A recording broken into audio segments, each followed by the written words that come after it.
Saudi আরবের একদম সব থেকে বড় মেন্টাল হসপিটাল। অনেক পরিমাণ পাহাড় আছে যা পাহাড়ের ভিতরে ভিতরে। হ্যাঁ, অনেক বিষয় নিয়ে মন খারাপ হয় প্রত্যেকটা প্রবাসীর।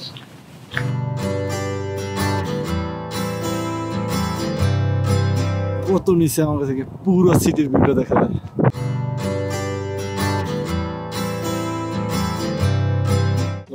আসসালামু আলাইকুম।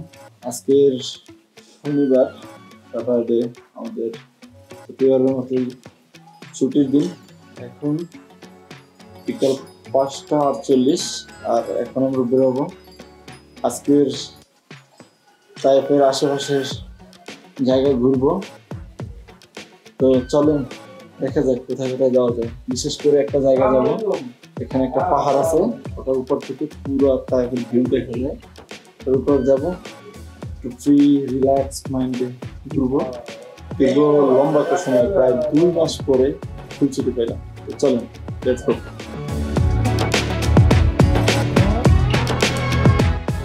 कोई जाते हैं हम लोग तो घूमे ना, बहुत है लेकिन इतना टाइम नहीं है।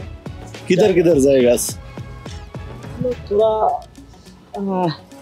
इधर उधर घूम के वो पहाड़िया है ना, जिधर से पूरा टाइप का व्यू मिलता है। आज बहुत दिन पर আবার একটু অ্যাডভেঞ্চার, কিন্তু অ্যাডভেঞ্চার লাভ, অ্যাডভেঞ্চার না করলে কিন্তু জমে না ব্যাপারটা। চলেন যাই।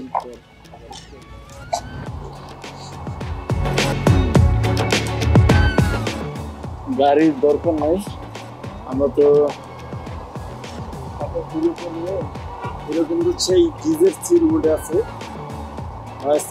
তো এখন রাস্তা পার হইতে হবে, রাস্তাটা পার হয়ে আগে গাড়ি আসতেছে।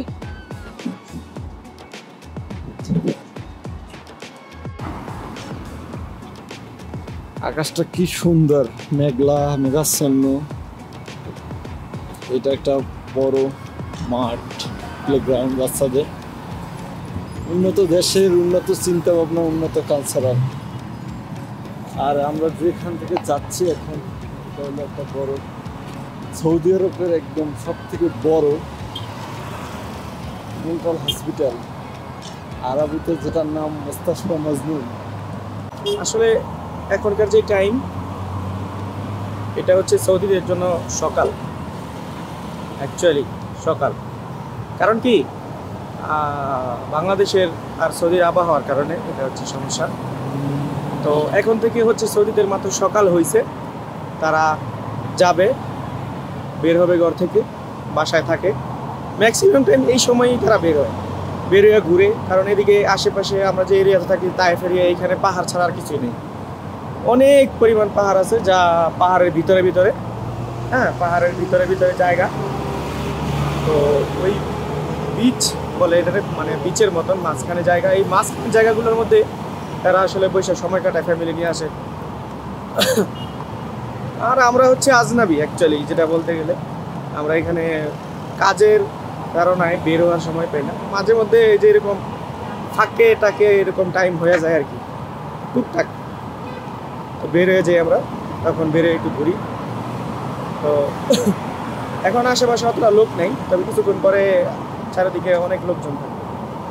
তো এই সময়টা আসলে কি বলে, সূর্য ডোবার টাইম। আর অনেকটা আজকে মেঘলা মেঘলা, বৃষ্টি অলরেডি 1-2 ফোঁটা পড়তেছে। তো পাহাড়ের উপরে গেলে হয়তো বা বৃষ্টি হইতে পারে, সম্ভবত। তো ভিউটা অনেক ভালো হবে। বেরোইছি আসলে মূলত পাহাড়ে যায়। ওরা আজকে বিকেলে ওইখানে একটু সময় কাটাবো। আর পাহাড়ের উপরে গেলে আমার এই যে কি বলে, এই যে রাফসান রাখেন ভাই, উনি আসলে একজন নিয়মিত ব্লগ করে, কিন্তু খুব কম করে, আসলে কাজের কারণে হয় না। তবে নেক্সটে আসলে আসবে, আস্তে আস্তে ধীরে ধীরে ওনার অনেক ব্লগ আসবে, যা আপনারা হয়তো দেখবেন, ভালো লাগবে। তবে প্রবাসে অনেক কিছু, একটা জিনিস ভালো লাগে, সেটা হচ্ছে মাঝে মাঝে একটু এনজয় করা যায়। আজকের আমরা কোথায় ঘুরবো, কেন যাচ্ছি? প্রবাস সত্যি অনেক চমৎকার একটা জায়গা। এখানে নতুনত্ব দেখা, নতুন কালচারাল সংস্কৃতির সাথে মেশা। যদিও ফ্যামিলি, আত্মীয় স্বজন, ব্যক্তিবর্গ সবাইকে চাইরা এখানে আসতে হয়, থাকতে হয়। অনেক বিষয় নিয়ে মন খারাপ হয় প্রত্যেকটা প্রবাসীর। বাসা থেকে বের হইয়া মনে হয় আনুমানিক 5 থেকে 7 মিনিট হাঁটার পরে এই যে জায়গাটা আসছি, এখান থেকে ভিউটা দেখেন। রাস্তাটা কি পরিমাণ খারাপ। ওখানে ওই যে উঁচুটা, এখানে আমরা উঠবো। এখন গাড়িগুলো কিভাবে নামতেছে, ওখান থেকে পুরো তায়েফের সৌন্দর্যটা আমরা দেখতে পারবো। অত উপরেও আমি মূলত লাস্ট টাইম চট্টগ্রামে ঘুরে আসলাম চন্দ্রনাথ পাহাড়ে। আমাদের দেশে পাহাড়গুলো এরকমের উঁচু হয়, কিন্তু পাহাড়ে কোনো ধরনের কাজ কাম করার আমাদের মেন্টালিটি নেই, আমরা করিই না। পাহাড় পাহাড়ের মতো পড়ে থাকে। আর এই দেশের পাহাড়গুলো সমতল জমির মতন, রাস্তাঘাট, পার্কিং, বাসা বাড়ি সব কিছু তারা একদম সমতল জমির মতন করতে থাকে। দেখেন কত উঁচু পাহাড়, এখানে রাস্তা করছে, দোকান আছে, গাড়ি পার্কিংয়ের জায়গা আছে, বাড়ি করতেছে, মসজিদও আছে একটা সুন্দর। তো চলেন, এটা ফানটা। হ্যাঁ, এই দেশের বাঁকাগুলো প্রায় সুপার শপের মতো, সব কিছু পাওয়া যায়। চকলেট কেক থেকে শুরু করে ড্রিঙ্কস, মুদি মনোহরের মতো সুন্দর পরিবেশ। আইন শৃঙ্খলা উন্নত দেশ, সবকিছু উন্নতভাবে করা হয়। এপাশে এই যে মাছ, গোস্ত, মাংস, আইসক্রিমের সেলার, ড্রিঙ্কস, একদম এইসব সুপার শপে অল এভরিথিং পাইবেন আপনি। 2 মিনিটের জায়গা উঠলাম, এর ভেতরে হাঁপাই যেতেছি, মানে এমন উঁচু। আল্লাহ, লাস্ট টাইম মনে পড়তেছে যে চট্টগ্রামে চন্দ্রনাথ পাহাড়ে এরকমের একটা খারাপ জায়গা আছে। এমনি স্বাভাবিক জায়গা তো উঁচুই, কিছু জায়গা আছে একদম বেশি রূপটপ, ধরে ধরে উঠতে হয়, ধরে উঠা যায় এমন একটা। এখানে অবস্থা সেম। এই দেখেন, এই লোকটা কিন্তু এইটুকু উঠতে না উঠতে এখান থেকে কিন্তু পুরো শহরের ভিউ দেখা যায়, যদিও ক্যামেরা পাচ্ছে না। কি অবস্থা রাকিব ভাই, টায়ার্ড নাকি? আচ্ছা, সমস্যা নেই, গলা ভালো হয়ে গেল। এইটুকুই। এখান থেকে একটু আবার সমতল, বাড়িঘর গুলো দেখেন, তাদের চিন্তা ভাবনা দেখেন। এত উপরে কনস্ট্রাকশনের কাজ করা একদম ইজি না, কিন্তু সন্ধ্যা হয়ে গেছে। সন্ধ্যা হওয়ার কারণটা হলো মেঘলা আকাশের কারণে।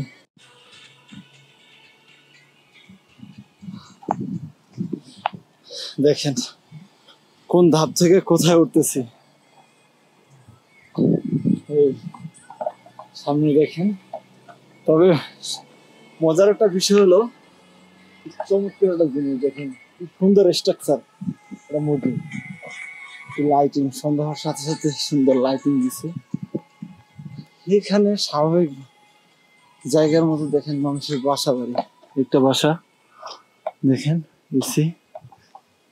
এরা কি ফিল পাইতেছে, মানে প্রতিদিনই একটা অ্যাডভেঞ্চার পাহাড়ের ফিল পায়, যদিও গাড়ি নিয়ে যাওয়া আসা করে। বাট জিনিসটা কিন্তু সত্যি রোমাঞ্চকর।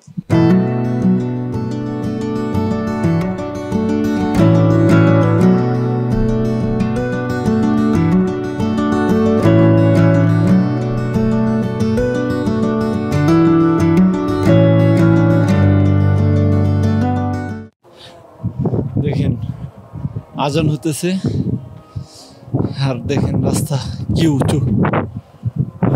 সাইডে দেখেন কনস্ট্রাকশন কাজ চলতেছে, বাড়ি করতেছে। ও হাঁপাই যাচ্ছে। দেখেন কোথা থেকে উঠলাম, কত নিচে আমার থেকে পুরো সিটির ভিউটা দেখা যায়। আর সৌদি আরব এমন একটা দেশ দেখেন, চারদিকে শুধু পাহাড় আর পাহাড় ছাড়া কিছুই দেখা যাচ্ছে না। মানে কি একটা অনুভূতি আপনাদেরকে দেখাই আগে, যে রাতের ভিউ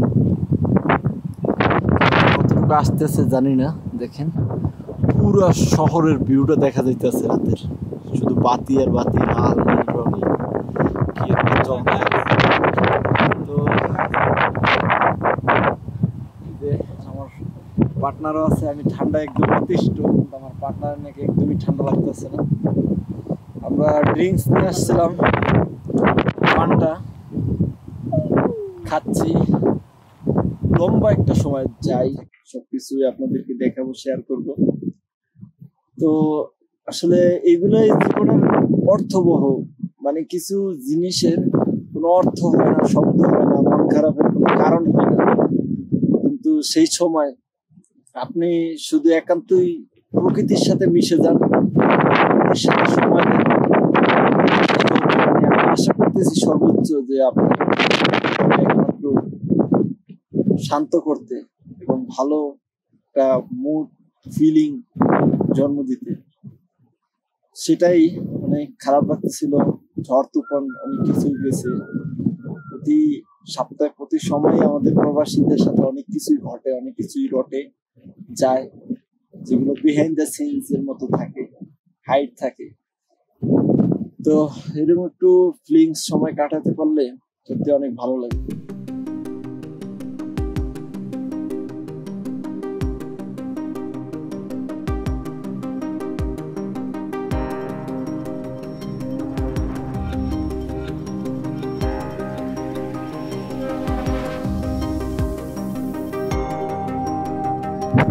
শেষে 7:46, প্রায় 8টা বাজছে।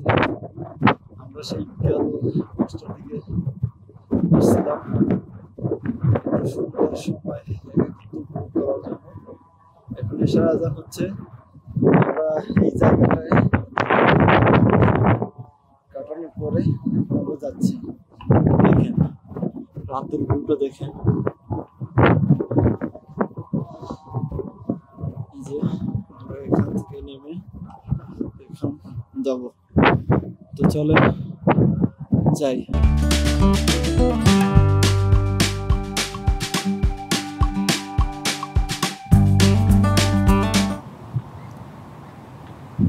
ফাইনালি আমরা চলে আসছি, এখন আমরা বাসায় চলে যেতেছি। তো আমাদের আজকের ছোটখাটো একটা ট্রিপ ছিল, যেটা আমরা এখন শেষ করলাম। তো এই যে মেইন আমাদের ব্লগার ভাইয়া রাফসান পাখি, উনি